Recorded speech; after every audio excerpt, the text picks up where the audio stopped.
The I Ching is a living transmission of the divine, of consciousness. The I Ching, the Book of Change, is a map of the 64 changing cosmic frequencies of life, of consciousness.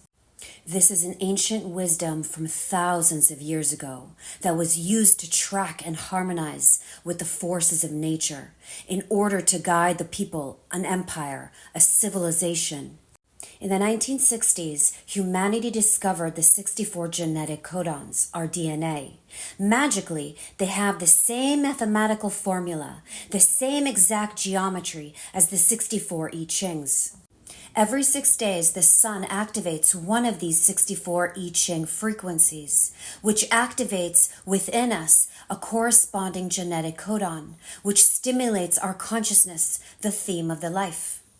When we enter into contemplation with a particular I Ching, especially with the I Ching the sun activates each week, then life sends us the experiences we need to unlock the shadow, which raises our vibration and awakens the divine within. The intention of this video is to serve you in the highest blessed way. This is abstract energy of sensing, so receive this message with your heart and body. This week, the sun within us, consciousness, life, activates the third I Ching. The transformational path of this frequency moves us from the shadow of chaos to the highest vibration of innocence, and it's through the path of innovation. This third I Ching is a big one. It's the nature of change itself, which is the essence of the whole I Ching. As you may know, the I Ching is known as the Book of Changes, and we humans find change difficult, hence the original name of this hexagram, this third I Ching, difficulty at the beginning. So no matter who you are or what you are, we're all subject to constant change. It's been said by the Buddha, the only constant is change, impermanence. So when we let that truth in, it really is very uncomfortable, at least in the beginning. So this I Ching is the process of letting change in. We have to let it into our heart, into the body, and into the spirit. So this is a great contemplation on change, and we can see that the dilemma here is clinging, and we can see why. Because we naturally cling to the structures around us when change comes in, because structures give us the illusion of security. And this is what most people do. They try to cling to their relationships, their marriages, their possessions, their habits, their routines, and it works for a bit. But the only thing is, the spoiler is death. Death really screws it all up. It's the biggest reminder of truth, of impermanence. We could be moving along in life for years and years, absorbed in life, lost in our suffering, moving from pain to pleasure, and then sooner or later, death. All roads lead to death, change, impermanence. We have to let this in deeply, past all the resistance. There's a lot of clinging in us. Our life is surrounded by anchor points, and some of our greatest anchor points is our relationships, our family, our children, our animals. The question is, can we love the ones that are closest to us and not cling to them? That's a great challenge and a wonderful teaching. And we do this with the ones we love the most. We tend to cling to them. But the clinging is the very thing that creates the interference. When we cling, it's because we haven't quite moved into unconditional love, not all the way. So we create or recreate chaos. And this is the shadow of chaos. And it's chaos because the love is subtly tainted by fear. So when you contemplate this I Ching, take a look at your anchor points, your job, your relationships, your home, your clothes, your body, all these things give us the illusion of security, of stability. And when we're threatened in losing one of these anchor points, it really shows us the nature of our clinging. It shows us the hidden chaos inside. It reveals the chaos already within us. We often think of chaos as a hurricane, something awful and powerful. but it's often very subtle. It's an undercurrent, an anxiety, a kind of nervousness, a deep and hidden fear on the inside. So just seeing your anchor points, your awareness of them, begins to change your relationship to the world around you, and you begin to release them. You begin to pull up these anchor points. And in the beginning, it will not feel safe. Not in the beginning. It's difficult. It's terrifying. You will feel deep discomfort in your stomach, in your belly. That's the chaos, the vibration of your attachment, our clinging. Imagine yourself without any anchor points. Who are you then? What are you? Do you even have a name? Well, we let go of that as well. What are we then? Well, that's the great question of this I Ching, and it cuts deep inside. We can see how it's connected to the 50th I Ching, its programming partner, the shadow of corruption. You see, we're all corrupt. We aren't who we really are. We're clinging to illusory anchors. We believe in illusions. And at the other end of the spectrum, it's harmony, the 50th city, the highest vibration. So we have harmony and chaos. And chaos is the process that we come back into harmony. We have to enter deeply into the chaos inside. We have to dig into those cellular memories, the false belief systems, the mind maps, the emotional fixations, the desires, the grand illusion that we call the ego, the sense of I, the identity, the separate self. I invite you to move deeply into this I Ching, this energy within you, and contemplate your anchor points. Watch for them. Allow your awareness to dig up their roots within you. There is magic here. There's always the realm of the magical. It's love, because clinging is just incomplete love. It's love that hasn't quite gone the whole way yet. So just love a little bit more deeply, because love vaporizes anchor points. Love, unconditional love, it dissolves them. It releases the clinging. It reveals truth. And it emerges as we see the clinging. It's a two-way street. As we feel the chaos, so we become aware of the love field emerging from behind it, from inside it, from within us. So if you have the third I Ching prominent in your energetic design, then this is the whole life lesson. To love more, not to run away. That's a shadow pattern, but rather to stay. The third shadow wants to change the outer in order not to feel unsafe. It tries to create another anchor point before old one gives away. You're projecting your inner chaos onto the outer world. That's awful. So look within and contact those places where the terror of chaos comes to the surface, and cultivate this as a habit. It will feel unpleasant, but after a while, as more love grows, as you root out the weeds and remember, you will realize you don't need to run away. Changing the circumstances on the outside isn't going to help. It will just be a distraction. So be courageous. Uproot your fears. They are here inside you. And then you will find a new life emerging, a new gift, a sense of spaciousness and laughter. There's so much laughter within this I Ching. We just need some courage to go within. Through contemplation, self-inquiry, through meditation, through intuition, listening to the body's wisdom. Remember, the difficulty is only in the beginning, but most never begin. This is deep inner work. And it's not surprising. Why on earth would anyone willingly go into chaos and discomfort? But you be the one that does. Be the inner warrior. It's there anyway. It just needs to come up to the surface, and then everything becomes easier. The third gift, the way to alchemize the shadow and raise the vibration, innovation. Innovation, this is life. The essence of the evolutionary life impulse is to survive. Love must embrace change. It must adapt. It must innovate. Everything in the universe is spinning. All the spheres, all the stars, every cell, every atom, you and me and the birds and bees, a whirlwind at its core.